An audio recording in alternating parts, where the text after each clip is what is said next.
Pozdrav svima. Današnji video sam odlučio snimiti o jednom alatu koji sam sam napravio. Konkretno radi se o rezalici za stiropor. To sam bio vidio prije jedno 2-3 godine kod jednog kolege. On je isto neku homemade varijantu imao, s time da je on to napravio od letvica. Ja sam uspio nabaviti neke stare aluminijske profile, tako da sam ja napravio od profila i malo bolje vodilice imam nego on. O čemu se konkretno radi budem pokazao sad. Znači, sistem je jednostavan jako, vruća žica reže stiropor.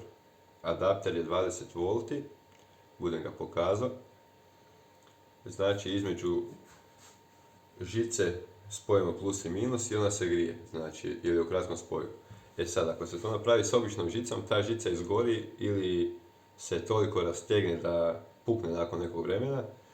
Tako da ta žica mora biti ili kantal žica ili cekas, s time da navodno može i žica od gitare, nisam probao s njom, tako da ne znam. Što se tiče te žice i di ćete nabaviti, ja sam to nabavio preko jednog prijatelja, ali se može raskopati stari grijač ili fen. U njemu imate puno namotane te žice, tako da iz fena možete izvaditi žicu i iskoristiti je za to.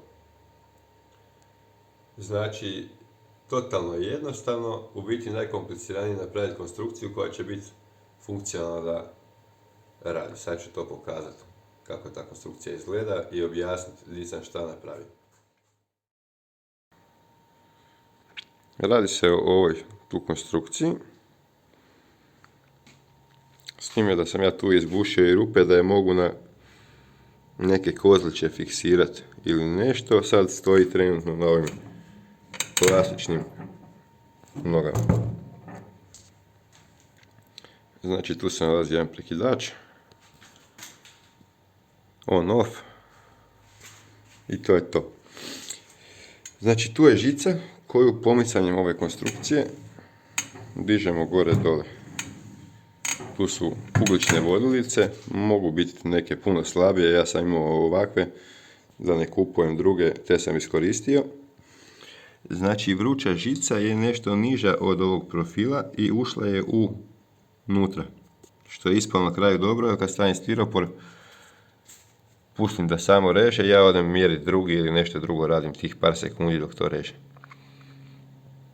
Znači, topla, to jest vruća ta žica, se nalazi na oprugama koje su blago zategnute. Jer, znači, usred grijanja žice ona se rasteže malo, taj feder to iskompenzira i stroj dalje funkcionira onda besprekorno. Ovdje je graničnik koji popustim. Samo sekundu. Tu sam si napravio oznake. Znači 2 cm. I sad je ova žica 2 cm iznad profila. I ako trebam, na primjer, stiropor 10 stanjiti na 8, samo ga provučem kroz žicu. I to je to. Tako sam isto napravio i s ove strane. Sad ću ja pokazati kako reže.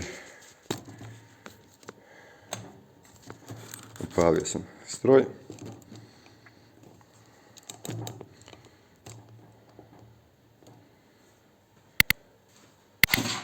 Ovo je znači stiropor petica obični.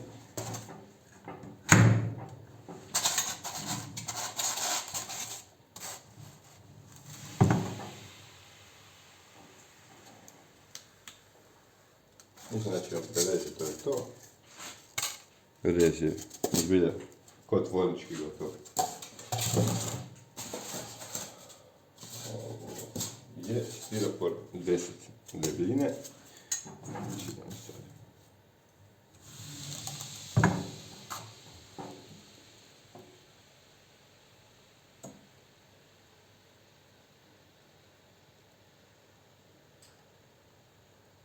Znači, reže bez problema. Rez je savršen. Sad ću još pokazati na komadu stirodura. Znači ovo je 8 cm stirodura, puno je tvrđi nego stiropor.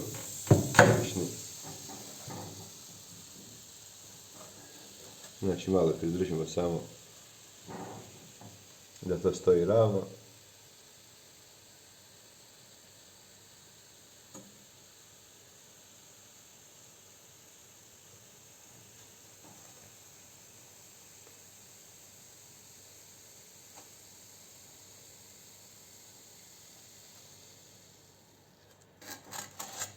To je to.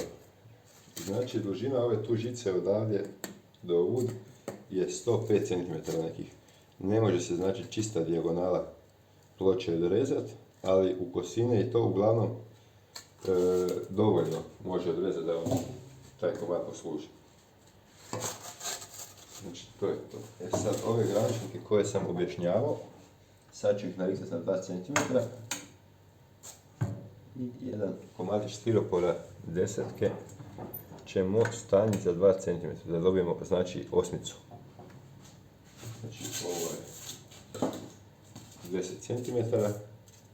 Znači ja na primjer čitavu ploču stavim tu i samo je proguram kroz žicu.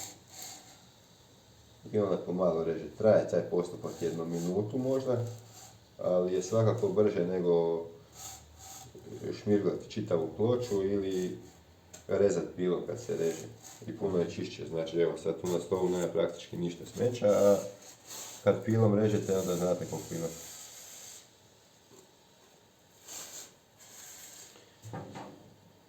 Možda bi bilo bolje da je još mrvicu jači adapter, ali ja nisam jači imao, tako da ovaj koristim i radi zadovoljavajuće. Možda da je žica mrvicu vrelija, ali mislim da nema potrebe.